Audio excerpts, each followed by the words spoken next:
Bismillahirrahmanirrahim. Assalamualaikum warahmatullahi wabarakatuh. Halo, bagaimana kabarnya? Yang terhormat Bapak Ibu dosen pengampu mata kuliah pemahaman tentang peserta didik dan pembelajarannya akan mempresentasikan panduan observasi profiling peserta didik. Sebelumnya, perkenalkan, nama saya Muhammad Surya Naufal. Saya dari jurusan PKN UPI PPG Prajabatan tahun 2022.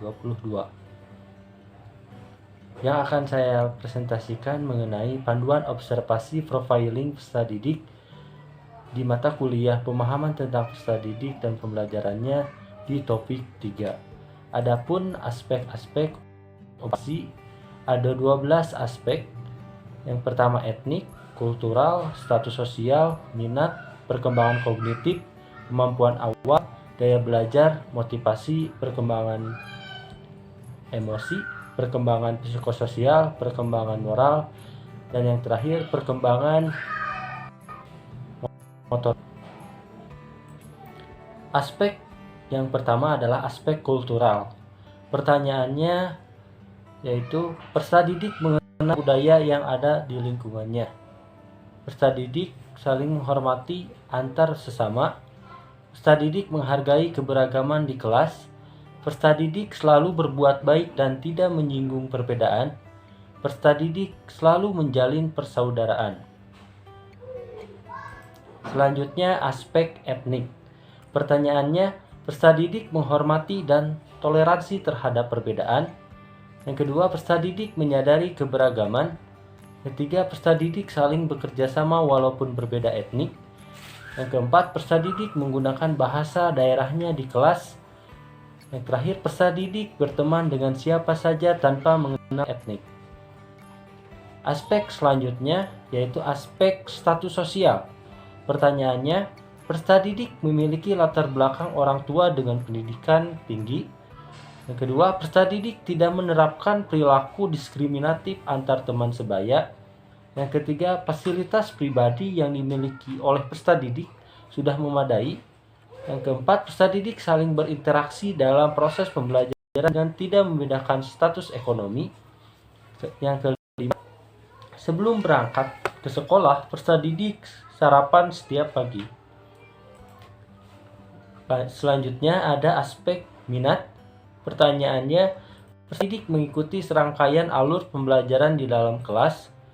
Yang kedua, peserta didik memperhatikan guru jika di kelas. Yang ketiga, peserta didik tertarik untuk mempelajari materi dari berbagai sumber. Yang keempat, peserta didik mengerjakan tugas dengan tepat waktu.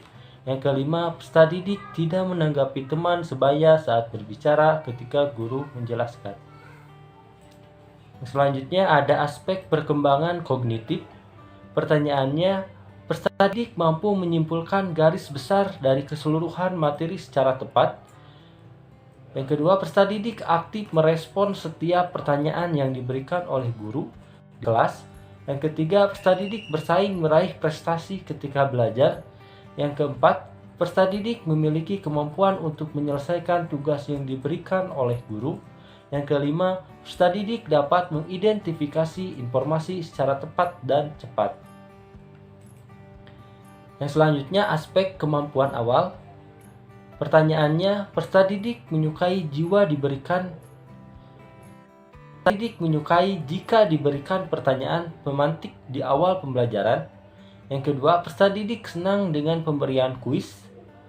Yang ketiga, peserta didik senang jika pemberian materi dikaitkan dengan pengalaman. Yang keempat, peserta didik percaya bahwa materi yang akan dipelajari itu mudah. Yang kelima, sebelum belajar, peserta didik sudah melakukan literasi sebelum mengikuti pembelajaran. Yang selanjutnya, ada aspek gaya belajar. Dengan pertanyaannya, yang pertama, peserta didik lebih suka membaca buku dan melihat gambar. Yang kedua, peserta didik lebih senang membaca dalam hati dengan cepat. Yang ketiga, peserta didik mudah menerima informasi yang disampaikan secara langsung.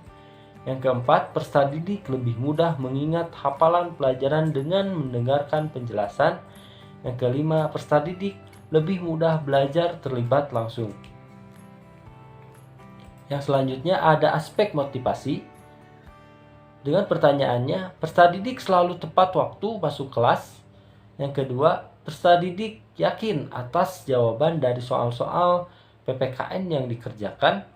Yang ketiga, peserta didik tidak bosan dengan tugas PKN. Yang keempat, peserta didik merasa senang dengan tugas yang diberikan oleh guru.